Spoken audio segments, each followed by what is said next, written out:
Commerce के genius, myself Alka and welcome to our excellence family. चलिए friend, start करें आज की वीडियो। ओके, जिसमें देखो हमारा टॉपिक क्या है, नई आर्थिक नीति। आज हम जानेंगे नई आर्थिक नीति क्या है, इसे क्यों लागू किया गया था, इसका क्या उद्देश्य था, इसे किसने लागू किया और जब इस नीति को लागू किया तो इससे हमें क्या क्या फायदा हुआ। ठीक है, तो ध्यान से देखो। ऐसा होता है फ्रेंड्स कि नीतियां जब भी बनती है तो उसको बनाने का मुख्य उद्देश्य होता है देश का विकास विस्तार करना, और ये नीतियां कौन बनाता है, सरकार बनाती है। तो अब यहाँ पर बात ये होती है कि क्या नई आर्थिक नीति से पहले देश में और भी नीतियां थी या और भी योजना थी या नहीं थी। तो फ्रेंड्स, आपको मालूम है कि 1947 में हमें क्या मिली थी, आजादी मिली थी। तो उस समय हमारे देश की अर्थव्यवस्था कैसी थी, चौपट, कुछ भी नहीं था। तो अब देश की इकोनॉमी को, देश की अर्थव्यवस्था को सुधारने के लिए कुछ तो काम किया जाना था ना। तो 1951 से पंचवर्षीय योजना लागू की गई, मतलब 5 वर्षों की एक योजना जो 1951 से 1956 तक चली। अब इसमें क्या किया गया, देश का विकास करने के लिए, प्रति व्यक्ति आय को बढ़ाने के लिए, राष्ट्रीय आय को बढ़ाने के लिए, जीवन स्तर में वृद्धि करने के लिए, इन सब बातों को लेकर काम किया गया। लेकिन देश का विकास उतनी गति से नहीं हुआ जितनी गति की देश को आवश्यकता थी, और फलस्वरूप ये योजना तो चल रही थी, लेकिन एक ऐसी कंडीशन आ गई थी कि हमारे देश के पास एक सप्ताह तक का कोष था जिससे हमारे देश की अर्थव्यवस्था को चलाया जा सके, है ना। तो ऐसी कंडीशन में क्या हुआ कि 1991 में जो हमारे फाइनेंस मिनिस्टर थे डॉक्टर मनमोहन सिंह जी, जो आगे चलकर प्रधानमंत्री भी बने, आप सबको बहुत अच्छे से मालूम होगा। तो उन्होंने क्या किया कि ये जो देश के विकास में जो जो बातें बाधक आ रही थी, जिन बातों से देश का विकास नहीं हो रहा था, तो उन बातों को उन्होंने क्या कर दिया, चेंज कर दिया। इन कारण इस नीति को नई आर्थिक नीति का नाम दे दिया। जैसे पहले भी काम तो हो रहा था, लेकिन काम करने के लिए लाइसेंस लेना अनिवार्य रखा गया था। तो लाइसेंस लेने के कारण कोई व्यक्ति बिजनेस को नहीं कर पा रहा था, वो व्यापार व्यवसाय नहीं करता, तो देश को राष्ट्रीय आय प्राप्त नहीं हो रही थी। तो ऐसी कंडीशन में हमारे जो मनमोहन सिंह जी थे, उन्होंने 1991 में 3 नीतियां लागू कर दी, उदारीकरण, निजीकरण और वैश्वीकरण। ये तीनों नीतियों से अब देश के विकास विस्तार में क्या हुई, वृद्धि हुई।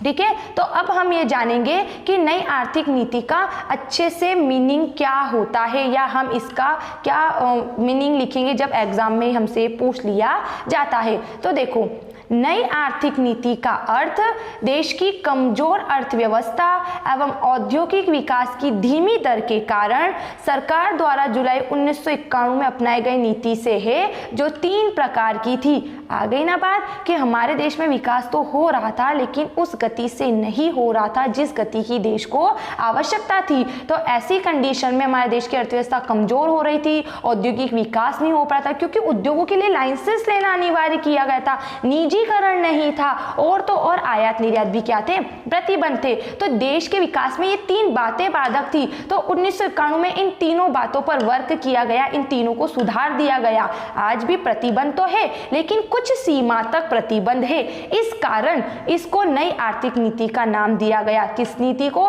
सरकार की नीति को, देश के विकास के लिए सरकार ने जो नीति बनाई है उस नीति को नई आर्थिक नीति का नाम दे दिया गया, कि हम देश के विकास के लिए जिस नीति से काम कर रहे थे, अब उस नीति में हमने परिवर्तन कर दिया, अब उस नीति में हम कुछ नया लेकर आए, इसलिए उस नीति का नाम हमने नई आर्थिक नीति रख दिया।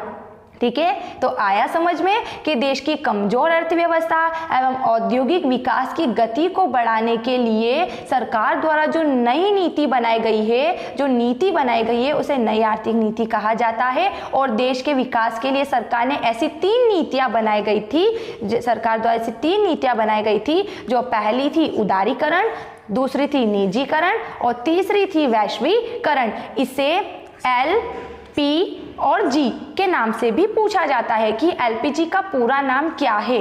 तो आप वो मत लिख देना लिक्विड पेट्रोलियम गैस, यहाँ पे हमें बिजनेस में LPG का फुल फॉर्म लिखना है।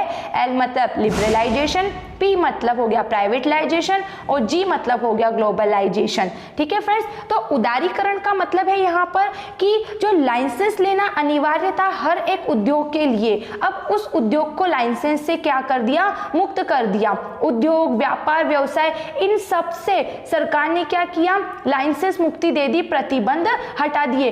केवल 6 उद्योग ऐसे हैं जिस पर गवर्नमेंट ने लाइसेंस की अनिवार्यता रखी कि आप अगर इन 6 वस्तुओं में से किसी प्रकार का उद्योग करते हो तो आपके पास उसका लाइसेंस होना चाहिए।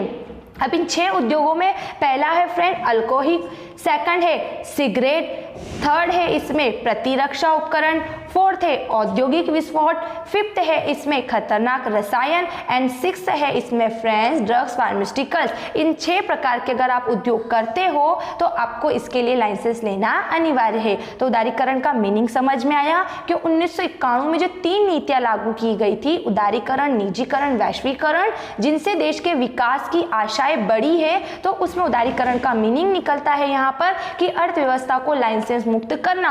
और ऑब्जेक्टिव भी आता है कि उदारीकरण का मुख्य उद्देश्य क्या था, तो अर्थव्यवस्था को लाइसेंस मुक्त करना। ठीक है, अब सेकंड बारी आती है यहाँ पर फ्रेंड्स निजीकरण की। निजी का मतलब होता है, करण मतलब होता है देना, है ना।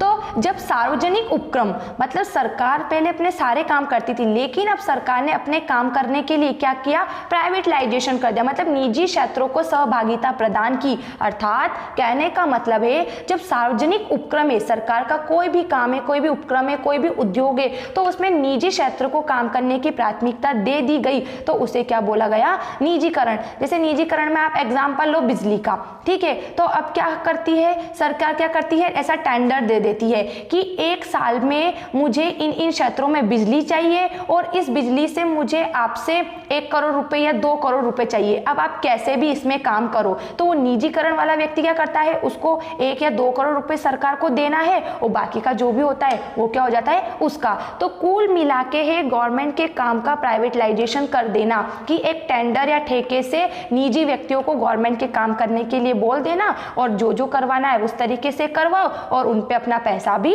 लो। ठीक है, एंड लास्ट है इसमें वैश्वीकरण। वैश्वीकरण का मतलब होता है फ्रेंड विश्व को विश्वग्राम बनाना, अर्थात एक देश की अर्थव्यवस्था को दूसरे देश की अर्थव्यवस्था से जोड़ना वैश्वीकरण कहलाता है कि एक देश की अर्थव्यवस्था में जो कमी है ना, उस कमी को दूसरे देश की अर्थव्यवस्था से पूरा किया जाए। जैसे अगर हमारे देश में किसी वस्तु की कमी है तो उसका आयात किया जाए, दूसरे देश में किसी वस्तु की कमी है तो हम उसका निर्यात करें। तो कुल मिला के जैसे विश्व को विश्वग्राम बनाना, ग्राम मतलब एक गांव, जैसे गांव में अलग अलग परिवार है ना, अलग अलग घर है, लेकिन वो सारे घर कैसे एक परिवार जैसे, उसी तरीके से पूरे विश्व में जो अलग अलग देश है उन सब देशों का एक देश हो जाना वैश्वीकरण कहलाता है। इसे हम भूमंडलीकरण के नाम से भी जानते हैं। याद रखना ऑब्जेक्टिव आता है कि वैश्वीकरण का उपनाम क्या है, तो भूमंडलीकरण। तो आया समझ में, उदारीकरण अर्थव्यवस्था को लाइसेंस मुक्त करना, निजीकरण सार्वजनिक उपक्रम में क्या करना, निजी व्यक्तियों को सहभागिता प्रदान करना,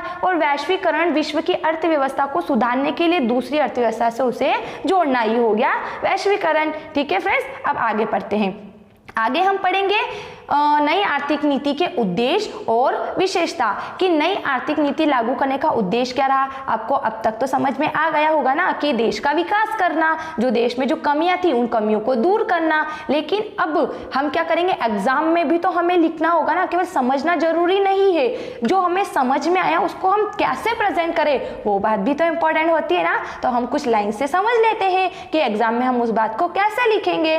ठीक है, तो देखो फर्स्ट लाइन मैंने यहाँ क्या लिखी है, भारतीय अर्थव्यवस्था को वैश्वीकरण के मैदान में उतारना एवं इसे बाजार के अनुरूप बनाना। आया समझ में कि क्या बोल रहा है, उदारीकरण में जो 3 नीतियां लागू की गई थी जिसमें भारत की जो अर्थव्यवस्था है उसको वैश्वीकरण के मैदान में उतारना, मतलब विश्व के देशों के साथ अब प्रतिस्पर्धा बढ़ाना। अब क्या है, जैसे आपको मालूम है बहुराष्ट्रीय कंपनियां, आपने 11th स्टैंडर्ड में पढ़ी होगी कि अब हम विदेशों में भी काम कर सकते हैं और विदेशी व्यक्ति भी अपने इंडिया में कंपनी का हो सकता है। तो ये कि अर्थव्यवस्था को वैश्वीकरण के मैदान में उतारना और इसे बाजार के अनुरूप बनाना कि बाजार में जो कुछ है जो दूसरे देशों में वो हमारे देश में भी होना चाहिए। फिर अगला देखो क्या है, मुद्रास्फीति की दर को नीचे लाना और भुगतान असंतुलन को दूर करना। मुद्रास्फीति की दर को नीचे लाना और भुगतान असंतुलन को दूर करना। अब मुद्रास्फीति क्या होता है फ्रेंड्स की वस्तु की कीमत का बढ़ जाना और मुद्रा का मूल्य गिर जाना, मतलब जो मनी है उसकी परचेसिंग पावर का डिक्रीज हो जाना मुद्रास्फीति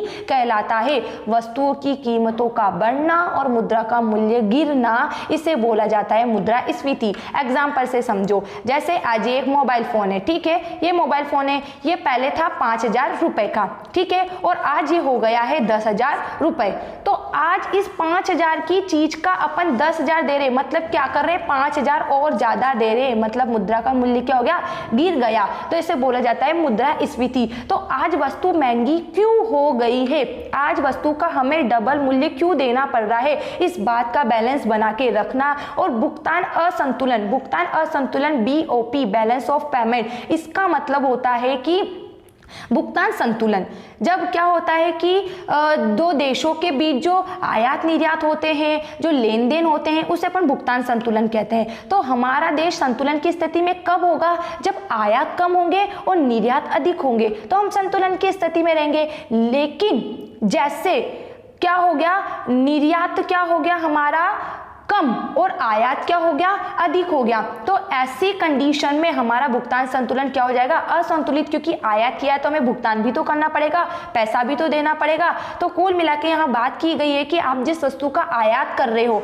और आयात करने से आपको जो पैसा देना पड़ रहा है, जिससे आपके देश की अर्थव्यवस्था का जो संतुलन बिगड़ रहा है, उस संतुलन को सुधारा जाए। मतलब जिन वस्तु का आयात कर रहे हो उस वस्तु का निर्माण, उसका उत्पादन हमारे देश में ही किया जाए। फिर अगला देखो क्या लिखा है, आर्थिक विकास की दर को बढ़ाना और पर्याप्त विदेशी मुद्रा भंडार का निर्माण करना। बिल्कुल कि देश में विकास की दर को बढ़ाना, क्योंकि जितनी ज़्यादा विकास की दर बढ़ेगी देश उतनी ही जल्दी विकसित होगा। क्योंकि आज हमारा देश कैसा है, अर्ध विकसित, मतलब आधा विकास हुआ और विकासशील भी हम इसे बोलते हैं, क्योंकि विकास के काम में लगा है। तो अर्ध विकसित बोलो या अल्प विकसित बोलो या विकासशील बोलो, तीनों का मतलब एक होता है। फिर अगला देखो क्या लिखा है, प्रतिबंधों को हटाकर माल, सेवाओं, पूंजी, मानव संसाधन और प्रौद्योगिकी के अंतर्राष्ट्रीय प्रवाह की अनुमति प्रदान करना था। बिल्कुल कि जो प्रतिबंध थे वो सारे प्रतिबंध हटा के विश्व को विश्वग्राम बनाना, आयात निर्यात करना, इन सब बातों से देश का विकास करना, ये इसका उद्देश्य रखा गया था। एंड लास्ट है